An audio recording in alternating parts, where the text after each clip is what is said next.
the biggest head. We call him watermelon head. He's got the smallest neck I've ever seen. Adam Schiffs. Can you believe this guy? He's got the smallest neck I've ever seen. And the biggest head. We call him watermelon head. I'd say, how could that big fat face stand on a neck that looked like this finger?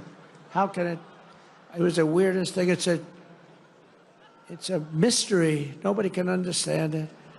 But he's one of the most dishonest human beings I've ever seen. And you know, how we can allow people like that to run an office is a shame, but we did. He was in charge of the witch hunt. You know, he was in charge of the fake witch hunt with Russia. It was a made-up story. Made up. Think of it. They make up a story. They know it's made up. It's gone on for a year and a half, 2 years. Russia. I knew nothing about it. The only thing I knew was that I taxed the pipeline that I told you about, that I put all sorts of sanctions and everything else. They never had a problem like they had with me.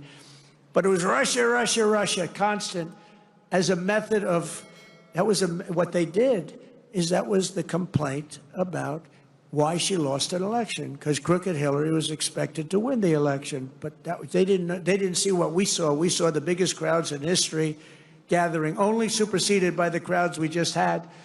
But here's a guy that goes out, and he goes to an intelligence hearing or whatever you might call it, and it's supposed to be secret. He'd walk out. He'd either make a call off the record, this is crooked Adam Schiff, shifty Schiff. He's a shifty Adam. Or he'd just go out blatantly and have a news conference. And because it had to do with me and my family, he'd go out and have a news conference. And he said, now you've got to remember, he knows it's a hoax because he made it up with crooked Hillary. So he knows it's a hoax because we're dealing with human beings on the other side.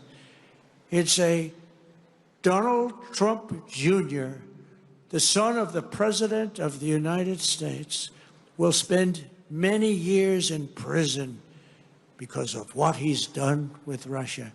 Now, think of that statement on a human basis.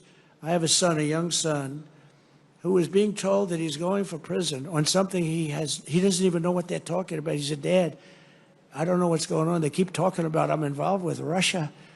I don't know anything about Russia, I swear to you, Dad. And yet, Adam Schiff goes out and makes a statement about a hoax that he made up, that he knows is false.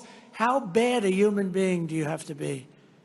They put my son and my family through that kind of trauma. These are bad people. These are sick,